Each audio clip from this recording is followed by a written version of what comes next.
The morning air was cold, crisp, and filled with the faint hum of the city waking up. Lena Carter, a single mother of a 7-year-old boy named Eli, hurried down the street, clutching a worn jacket tighter around her shoulders. She had just enough in her wallet for 1 cup of coffee, a small moment of warmth before another long day at her 2 jobs. Inside the cafe, she stood in line, staring at the menu even though she already knew what she could afford: a small black coffee, no extras.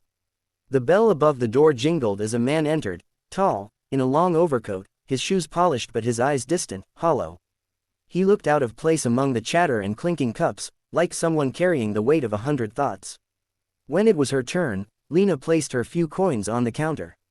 Just as the barista called her order, she overheard the man behind her murmuring in frustration. "Sorry, sir," said the barista, "our card machine's down.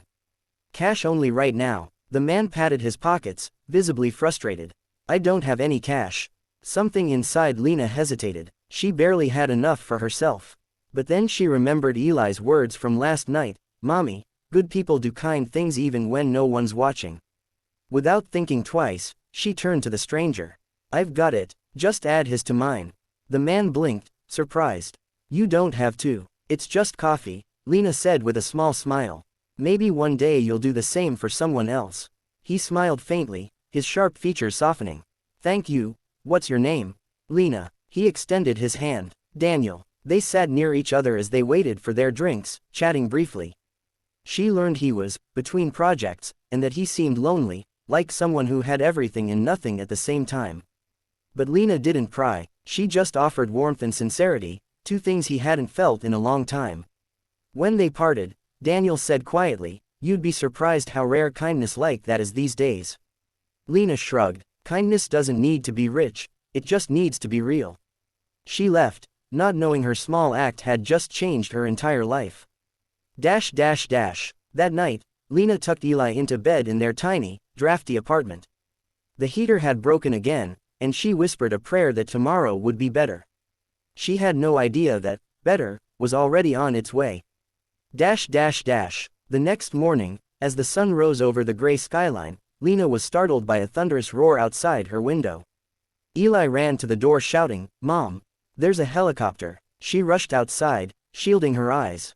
The neighbors had gathered, pointing at the sleek black helicopter landing in the open field beside their building. The side door opened, and a man in a suit stepped out, followed by Daniel. Lena froze. What is happening?" Daniel approached her with a kind smile. "You didn't know who I was, did you?" Lena shook her head, confused. He chuckled softly. "I'm Daniel Hale, CEO of Hale Enterprises." Lena's mouth fell open. She had seen his name on billboards, owner of one of the biggest companies in the city. "That coffee you bought me, I haven't had someone do something kind for me, with no strings attached, in a very long time," he said quietly. "You reminded me that people still care, even when the world feels cold." Tears welled in her eyes. "It was just a cup of coffee.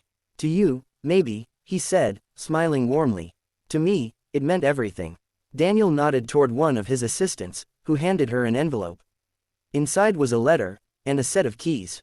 "I wanted to return the kindness," Daniel continued. "There's a small house nearby, fully paid for. It's yours. No strings, no publicity. Just gratitude." Lena shook her head in disbelief, tears streaming down her face. "I can't accept." Daniel interrupted gently, "You already gave more than you realize. You gave me hope. Let me give something back." At that moment, Eli tugged at her sleeve. "Mommy, is he an angel?" Daniel knelt down to Eli's level and smiled. "No, buddy, but your mom, she's a hero." A few weeks later, Lena and Eli moved into their new home. It wasn't grand, but it was warm, bright, and filled with laughter. Daniel often visited, not as a billionaire, but as a friend, someone who had rediscovered humanity through a simple act of kindness. Lena's life changed that day, not just because of what she received, but because her faith in goodness was finally seen, appreciated, and rewarded. And in a world that often rewards greed over grace, one small cup of coffee proved that kindness still has power, the kind that echoes beyond a single day.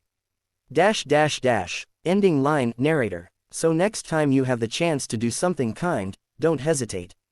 You never know whose heart you might heal, or how far your kindness might fly, maybe even by helicopter. Subscribe for more stories that remind us, kindness still matters.